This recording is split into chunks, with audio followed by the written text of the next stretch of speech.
President Donald Trump on Wednesday declined to say whether the United States would join Israel's bombing campaign in Iran, as that conflict stretched into its seventh day. I may do it, I may not do it. I mean, nobody knows what I'm going to do.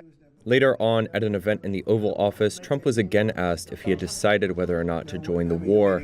I have ideas as to what to do, but I haven't made a final. I like to make the final decision 1 second before it's due, because things change. I mean, especially with war. Things change with war. It can go from one extreme to the other. But with that being said, I would say right now, Israel, from the standpoint of winning a war, is doing pretty well. Trump added that Iranian officials wanted to come to Washington for talks, but that he wasn't sure whether the meeting would happen. They want to see me in the White House. That's a big statement, but it's very late.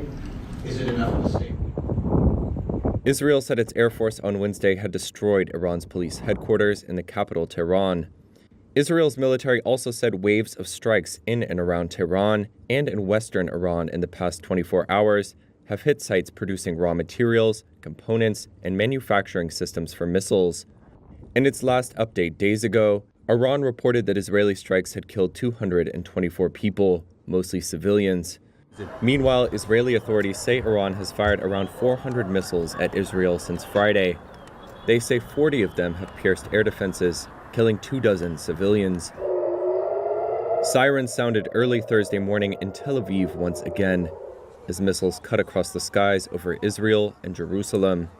Trump has veered from proposing a swift diplomatic end to the war to suggesting the United States might join it. In social media posts on Tuesday, he mused about killing Iranian Supreme Leader Ayatollah Ali Khamenei and demanded Iran's unconditional surrender. A source familiar with internal discussions said Trump and his team were considering options that included joining Israel in strikes against Iranian nuclear installations.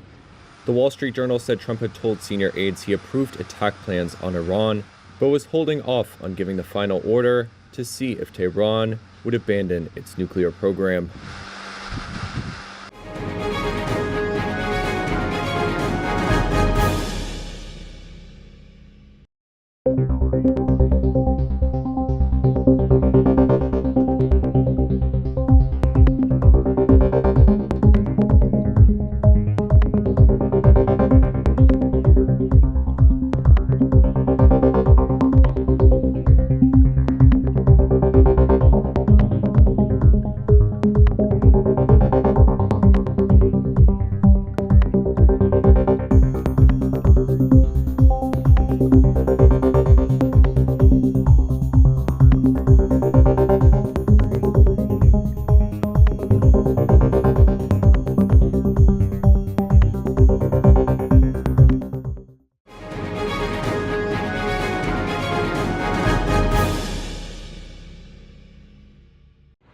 Nippon Steel closed its nearly $15 billion acquisition of U.S. Steel on Wednesday, the company said, and a big winner could be the Trump administration. Under the deal's terms, Nippon bought 100% of U.S. Steel shares as it first laid out in its offer for the struggling steelmaker in late 2023.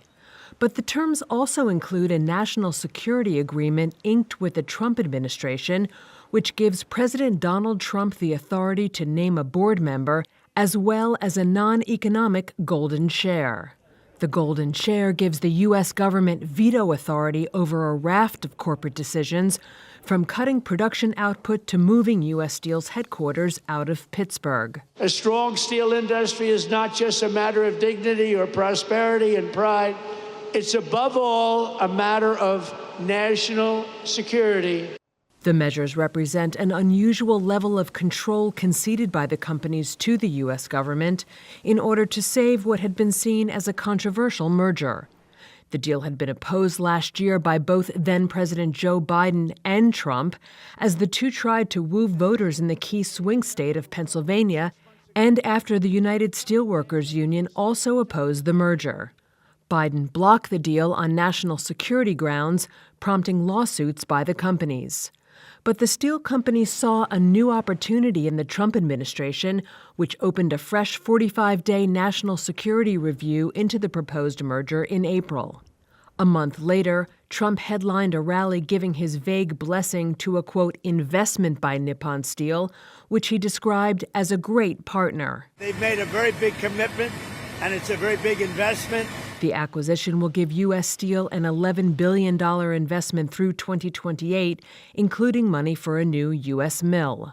It will also allow Nippon Steel, the world's fourth largest steel company, to capitalize on a host of American infrastructure projects while its foreign competitors face steel tariffs of 50%.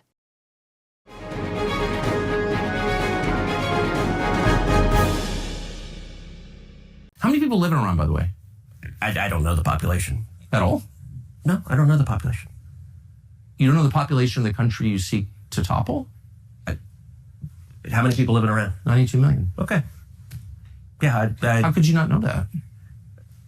I don't sit around memorizing population tables. Well, it's kind of relevant because you're calling for the overthrow of the government. I am not the Tucker Carlson expert on Iran. You're a senator who's calling for the overthrow of the government. You're the one who don't know anything about the country. No, you don't know anything about the country. You're the one who claims they're not trying to murder Donald Trump. You're the I'm one not saying that. who can't figure out if it was a saying good idea to kill General Soleimani, and you said it was bad. You don't believe they're trying to murder Trump. Yes, I do. Because you're not calling for military strikes against them in retaliation. And if you really believe we're that... carrying out military strikes today. You said Israel was. Right, with our help. I said we. Israel is leading them, but we're supporting them.